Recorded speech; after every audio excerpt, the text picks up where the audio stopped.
अस्सलामुअलैकुम। सूरह हुजरात आयत नंबर 6। औज़ुबिल्लाहि मिनश्शैतानिर्रजीम बिस्मिल्लाहिर्रहमानिर्रहीम।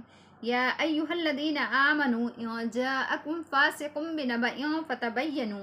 ए ईमान वालो, अगर तुम्हारे पास कोई फासिक कोई गुनहगार ख़बर लेकर के आए, फ़तबय्यनू तो तहक़ीक़ कर लिया करो, तुसीबू क़ौमम बिजहाला कि कहीं तुम नुकसान न पहुँचा दो नादानी की वजह से, फ़तुस्बिहू अला मा फ़अलतुम नादिमीन, फिर कल अपने किए हुए पे पछताने लगो। खुलासे तफसीर यह है कि ईमान वालों, अगर कोई तुम्हारे पास शरीर आदमी गुनहगार आदमी कोई ख़बर लेकर के आए जिसमें किसी की शिकायत हो, तो बग़ैर तहक़ीक़ के उस पर अमल ना किया करो। पहले खूब अच्छे से तहक़ीक़ कर लिया करो, उसके बाद में कोई अमल सादिर करो। कहीं ऐसा ना हो कि तुम किसी कौम को नुकसान पहुंचा दो और फिर उसके बाद में तुम्हें अपने किए हुए पे शर्मिंदा होना पड़े।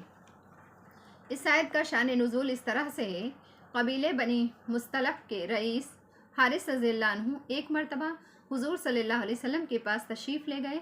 आप सल्लल्लाहु अलैहि वसल्लम ने उन्हें इस्लाम की दावत दी और ज़कात अदा करने के लिए कहा। उन्होंने इस्लाम कबूल किया और ज़कात अदा करने का इकरार किया और कहने लगे कि मैं अपने कबीले में जाऊंगा, वहाँ भी इस्लाम की दावत दूंगा और लोगों से ज़कात अदा करने के लिए कहूँगा। फिर जब ज़कात जमा हो जाएगी तो आप मुकर्ररा तारीख़ फ़िक्स की कि इस तारीख़ में आप अपने किसी कासिद को भेजिएगा और ज़कात मंगवा लीजिएगा। फिर ऐसा ही हुआ, वो अपने कबीले में गए, उन्होंने इस्लाम की दावत दी और ज़कात जमा की। फिर जब मुकर्ररा तारीख़ आई उस पर आप सल्लल्लाहु अलैहि वसल्लम का कासिद नहीं पहुंचा, तो वो परेशान हुए कि कहीं आप सल्लल्लाहु अलैहि वसल्लम मुझसे किसी बात पे नाराज़ तो नहीं हो गए हैं। वो अपने कबीले के सरदार से कहने लगे और बात ये तय हुई कि हम सब आप सल्लल्लाहु अलैहि वसल्लम की खिदमत में हाजिर होंगे। उधर आप सल्लल्लाहु अलैहि वसल्लम ने भी अपना कासिद वलीद बिन उक़बा रज़ियल्लाहु अन्हु को बना करके ज़कात उसूल करने के लिए भेजा। वो रास्ते में आए, फिर उन्हें याद आया कि इस कबीले से मेरी पुरानी दुश्मनी है। वो डरे कि कहीं ऐसा ना हो कि ज़कात से इनकार कर दे और मुझे कत्ल कर दिया जाए।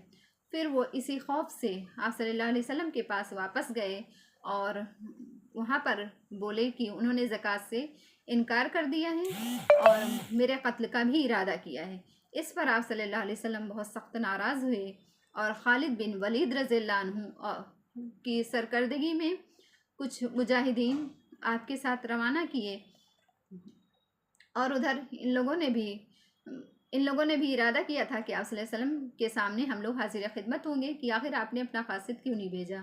रास्ते में वो लोग भी निकले थे, रास्ते में दोनों की मुलाकात हुई और फिर पूछा, हारिस रज़ियल्लाहु अन्हु ने पूछा कि खालिद बिन वलीद से कि आपने कहाँ का इरादा किया है, किसके लिए जा रहे हैं। तो उन्होंने कहा कि आप ही की तरफ हम भेजे गए हैं।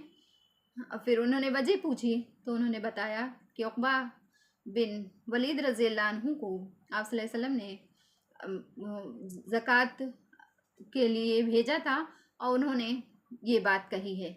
इस पर वो कहने लगे कि वो तो मेरे पास पहुँचे नहीं और ना ही मैंने उन्हें देखा है। तो इसी पर ये आयत नाजिल हुई थी। फिर वो लोग आप सल्लल्लाहु अलैहि वसल्लम की खिदमत में हाजिर हुए और जा कर के आप सल्लल्लाहु अलैहि वसल्लम ने नाराज़गी का इजहार किया और पूछा कि तुमने इस तरह से किया, ज़कात से इनकार किया और वलीद बिन उक़बा रज़ियल्लाहु अन्हु के कत्ल का इरादा किया। उन्होंने कहा कि कसम है उस ज़ात की जिसने आपको पैगाम हक़ दे करके भेजा है, न वो मेरे पास आए हैं न मैंने उनको देखा है। तो उसी पर ये आयत नाजिल हुई। हालांकि ये तो सहाबा कराम का मामला था, इनके बारे में कुछ नहीं कहा जा सकता, क्योंकि इनसे अगर शाज़ व नादिर कोई गलती भी होती थी तो फ़ौरन तौबा की हिदायत हो जाती थी। ये अपने दीन और ईमान में इतने मजबूत थे कि दीन के लिए अपनी जान तक कुर्बान करने को तैयार रहते थे। तो ये हम सब आम लोगों के लिए है नसीहत कि अगर इससे आम लोगों को नसीहत की गई है कि अगर तुम कोई ख़बर सुनो, ऐसी ख़बर सुनो जिसमें किसी की शिकायत हो, तो तुम्हें चाहिए ये कि पहले उसकी तहक़ीक़ कर लिया करो, फिर बाद में उस पर कोई अमल किया करो। सदक़ल्लाहुल अलीयुल अज़ीम।